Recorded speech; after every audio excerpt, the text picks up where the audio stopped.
Welcome everyone back to another video on the channel. It's been a while. I've been away, obviously off season as well, so there isn't really much to talk about. So I took a break from the videos, but yeah, I decided that now is a pretty good time to have a chat with you guys again as we approach the first St Kilda preseason game, which is I think on the 23rd, if I'm not mistaken, against the Bombers at RSCA Park on the Friday, I think. Yeah, I'm not exactly sure when it is. I need to check again, but I'm pretty sure it's somewhere around there. And it's at RSCA Park, most importantly. So, yeah, I just wanted to take this opportunity to discuss what I'm excited to look out for after, kind of observing a whole preseason of training and what the boys have been focusing on, who's kind of standing out, and who's improving, and who might be a kind of different player to what they were in 2023, and would be an interesting watch at the practice matches. But before we get into that, I think it's important to address the injury list that we have right now.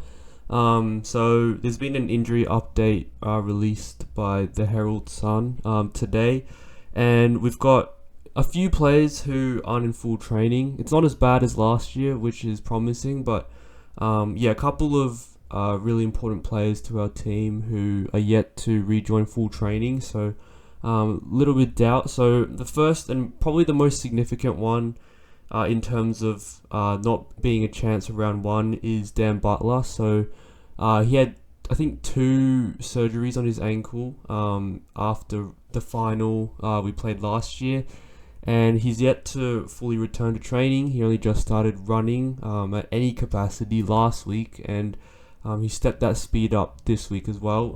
And yeah, he remains in doubt for round one. And then we have Sinclair and Van Ness, who both had a light session on the Monday and will both miss the practice matches. So Sinclair is still a chance for round one. Van Ness, I don't think Van Ness will play round one anyway, so I don't think that's very relevant. Zach Jones is in concussion protocols, and he mainly did fitness on the Monday. Hunter Clark did rejoin the main group, but he was in a non-contact fluoro hat, so probably concussion protocols as well. But yeah, we all know that he had that really big hit a couple weeks ago at training. Had like a broken, I can't remember what the bone was, but he had something broken on one of his facial bones. So hopefully he can get better, and I think he's on track to play the second preseason game against North Melbourne on, I think, March 3. And he should be ready for round one as well. Paddy Dow will look to get back on the track next week. So he had that little knee issue, yet to get on the track. So he hasn't done really any training at any capacity, maybe just some fitness stuff off the track. But yeah, next week he should be targeting a return to training. And then apart from that, focuses at training on Monday for the entire team were goal kicking. So the match simulation that happened on Friday, yeah, there was like a intra-club match kind of. I don't think it's labelled an intra-club, but it's a match simulation. Goal kicking was very wayward, so that's something that the boys need to work on before round one. The other aspects of the game did look good though, so defensively, pretty solid with the starting defense, and then ball movement, that was really good to see, with Liam Henry obviously adding a lot of speed to our wings, and then partnering up with Bradley Hill and Nazaya Wangani Miller, and then Darcy Wilson as well. So that's really exciting, but we'll talk about that a bit later.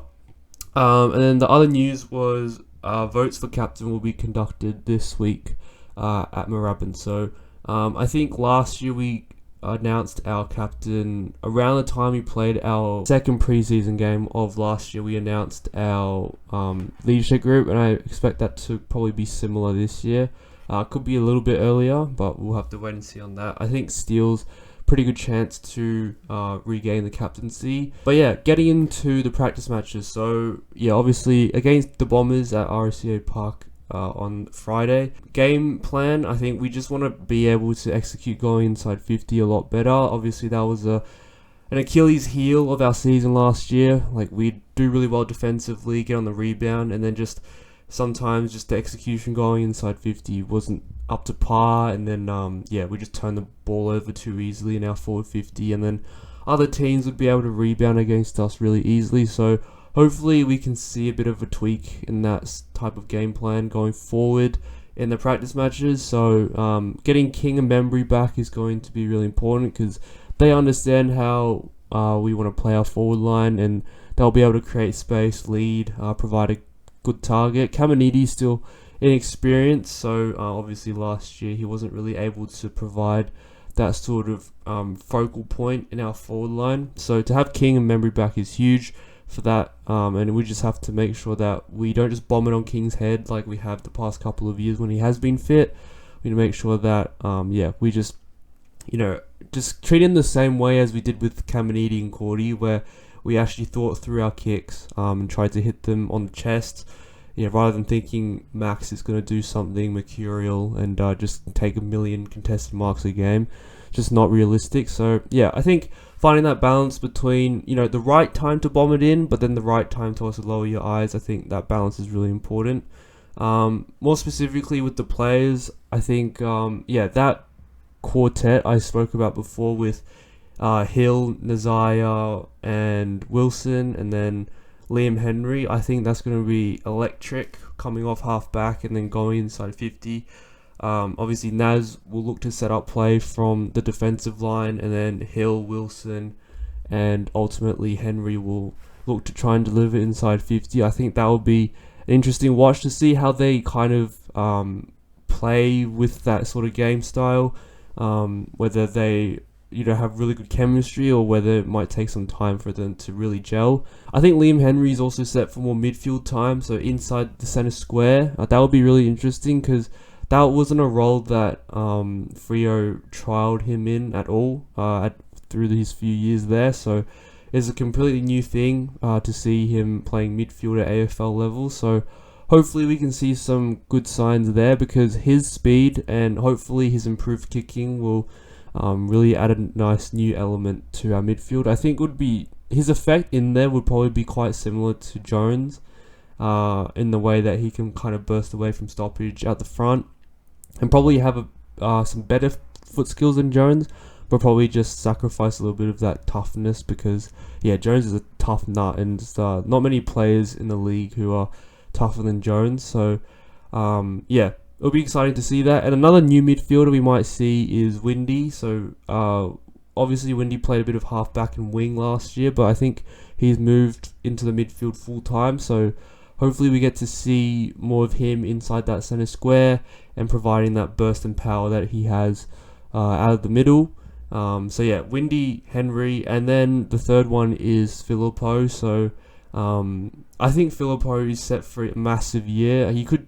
I don't think he's going to get to day cost levels, but I think he's going to perform so well that the media is going to kind of compare his performances to day cost. And yeah, I think he's a high impact player, so he doesn't need to accumulate the ball as much as other players might need to. He'll just use his sidestep, his spin, that sort of composure. I think he lacked kind of that composure last year.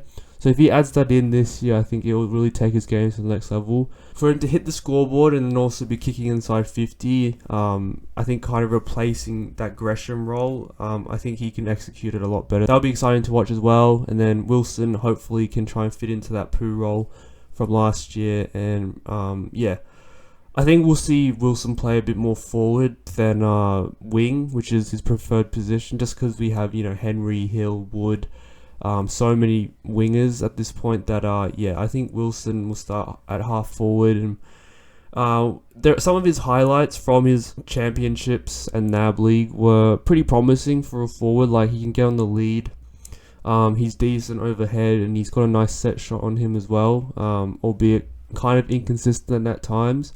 So yeah, to see him play forward, start forward like Filippo did, and then hopefully move more central over the season, and then hopefully into next year.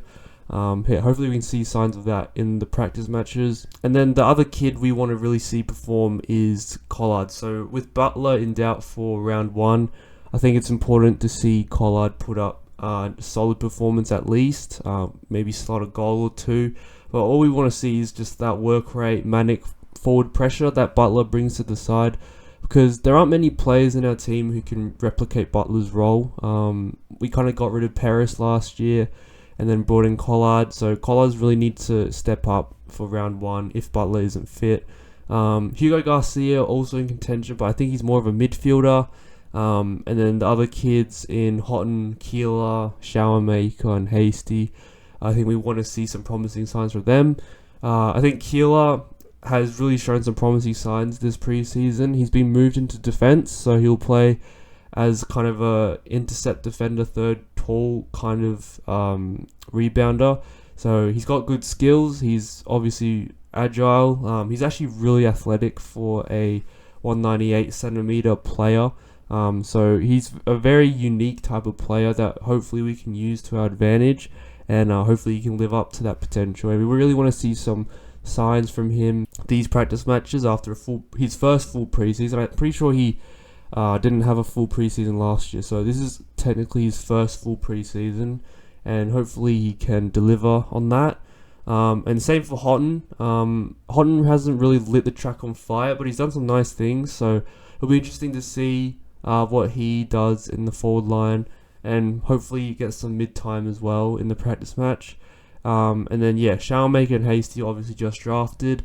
I think both of them have shown good signs at training. Ari is obviously more of a mature body, could get an opportunity at AFL level in the first half of the year, so we'll just have to wait and see how he goes. And then Hasty, I think, is more of a raw prospect, but I think we just want to see him take the game on, use his foot skills, but also show accountability and respect for his opponent. I think if we can see that sort of balance in these practice matches, for him to build his body up over the year next year, I think he's already got a really good foundation going forward if we can see that balance. But if we don't, he probably will take a bit more time to get used to AFL level. We've got a couple of obvious ones. So without Sinclair, I think Nazai needs to really step up. So he'll be our primary ball carrier from D50. I think we'll see Bonner play that role as well. So Nazai and Bonner coming off halfback. Two players with elite foot skills. Bonner obviously was drafted by us in the preseason draft, delisted by Port Adelaide. He's shown some really good promise in the training sessions that we've seen. Some are even tipping him to potentially be round one Smokey to replace Sinclair if he doesn't play. Or even if Sinclair plays, he's still a chance to be there in round one. There's a lot of competition for spots right now, so healthy competition for squads, which is why the practice matches are so important, because it's the really main opportunity for those players who are on the fringe to fight ahead of each other and hopefully get a spot for round one. Nazai and Bonner to come off half back. We want to see some really nice ball use, but then also for them to be able to still buy into the team defense and find that balance as well. And then the final point I wanted to talk about was Steele getting back to his best. So Crouch has been on limited training because of a knee issue. So really our only star midfielder is Steele. Ross is kind of regressing now. I think he'll still play round one with that leadership aspect, but Steele is the guy we really need to lift if we want to compete in the midfield against the better midfielders in the comp. I think it will be really important to see Steele get back to his All-Australian form. Obviously he's had a down couple of years, whether it be to injury, I think mainly injury, and then just a lack of confidence at times. This preseason he's looked like he's fully bought back in. He's feeling confident in his body, and I think he's put on a bit more size to match his size from his All-Australian year. So the trimming down didn't really work, putting back a bit more size while also maintaining his aerobic capacity, I think will be very beneficial to his performances this year compared to 2023.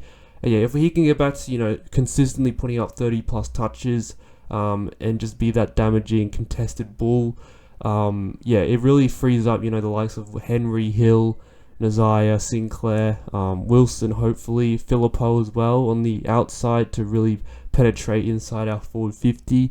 The midfield I think is going to start to transform this year, and I'm certain that Ross will give the future of the midfield like a really good solid portion of the game to see how they gel. So Steele will be in there definitely, and then I think Windy and Philippo will be rolled through there as well. Henry will get a couple of centre bounces, I'd expect.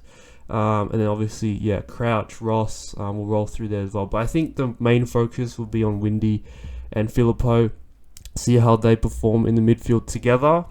I think it'd just be great to see, Philippo being able to get in and under, not be kind of bullied off the ball like he did against Tom Green in the elimination final. He's gotten fitter. I think he's, cut off that puppy fat, so a bit slimmer, but hopefully stronger. So, it'll just be interesting to see how he goes in there with a bit more responsibility. And yeah, obviously Windy in there as well. So it'll be a bit of a younger midfield, I think, going into 2024. And to see how that kind of dynamic works in the practice matches will be really telling to see how our prospects look. And whether we still need to stick with, Ross and then Clark as well. So yeah, they're just that notoriously slow midfield.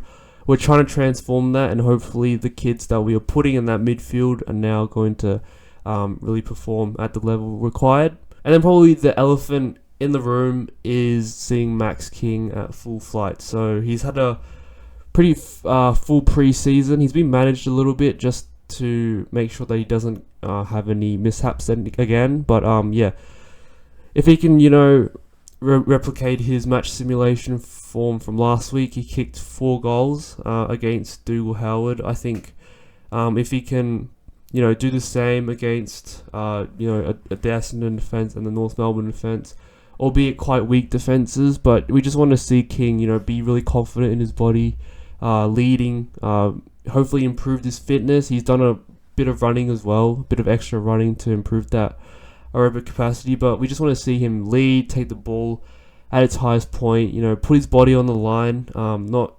to continue just being confident in himself.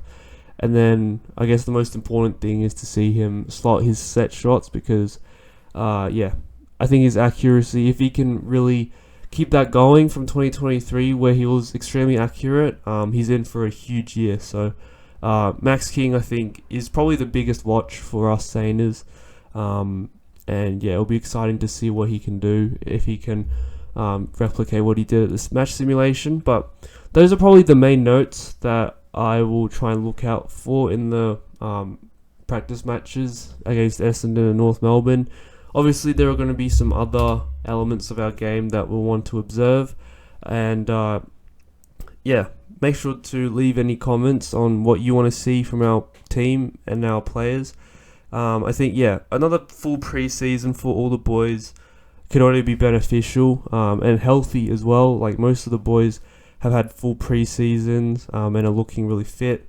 So, let's just see how that translates to AFL level. So, I'll leave the video there. It's pretty long, just me rambling kind of. So, we'll leave it there.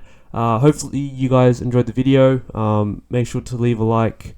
Comment who you think will stand out in the practice matches and who you want to watch really succeed in the practice matches. Make sure to subscribe to the channel, and I'll see you guys in the next video.